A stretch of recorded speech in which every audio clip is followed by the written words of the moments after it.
الحمد لله رب العالمين الصلاة والسلام على خاتم النبيين وعلى آله وصحبه أجمعين أما بعد فأعوذ بالله من الشيطان الرجيم بسم الله الرحمن الرحيم قال الله تعالى في سورة آل عمران ولله ملك السماوات والأرض والله على كل شيء قدير ترجمہ اور آسمانوں اور زمین کی بادشاہی خدا ہی کو ہے اور خدا ہر چیز پر قادر ہے۔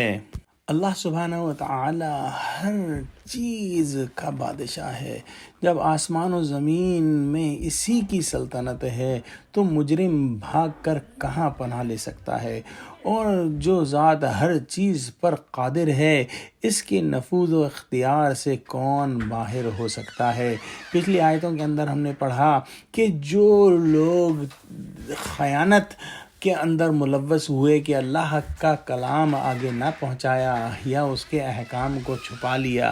یا انہوں نے دنیاوی قیمت کچھ ان چیزوں کی حاصل کر لی، تو وہ کیا سمجھتے ہیں کہ کیا انہوں نے جو کمایا وہ ان کے پاس ہمیشہ رہے گا؟ ہرگز نہیں۔ حقیقی مالک ہر شے کا اللہ سبحانہ و تعالی ہے، چاہے وہ شے جو ہے وہ زمین میں ہو چاہے وہ آسمان میں ہو۔ اسی طرح سے جو لوگ ناپسندیدہ کام کرتے ہیں اور چاہتے ہیں کہ ان کی تعریف کی جائے یا چاہتے ہیں کہ ان کاموں پہ ان کی تعریف کی جائے جو انہوں نے نہیں کیے، وہ کیا سمجھتے ہیں کہ وہ اس ذات کو جو ہے وہ کسی طرح سے نعوذ باللہ دھوکہ دے سکتے ہیں جس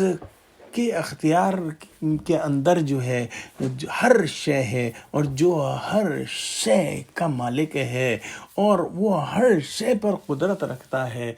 وہ جو ہے ان لوگوں کہ جو دلوں میں مخفی ہے وہ بھی جانتا ہے اور جو یہ ظاہر کرتے ہیں وہ بھی جانتا ہے۔ ان کی حیات بھی اسی کی دین ہے اور اسی کے حکم سے ان کو موت آئے گی، تو یہ اللہ سبحانہ و تعالیٰ کو ہرا نہیں سکتے، اس سے جو ہے بچ کر نہیں جا سکتے۔ اور یہ کانسیپٹ اگر ہمارے دل میں پورا ہو جائے کہ اللہ سبحانہ و تعالیٰ جو ہے وہی حقیقی مالک ہے ہر چیز کا اور اللہ سبحانہ و تعالیٰ ہی قادر مطلق ہے، تو ہم بہت سے برائیوں سے بچ جائیں گے۔ دعا کرتے ہیں کہ اللہ ہم کو قرآن کا فہم عطا فرما اور ہم کو توحید خالص پر قائم کر دے، آمین۔ وآخر دعوانا الحمد للہ رب العالمین، السلام علیکم ورحمۃ اللہ وبرکاتہ۔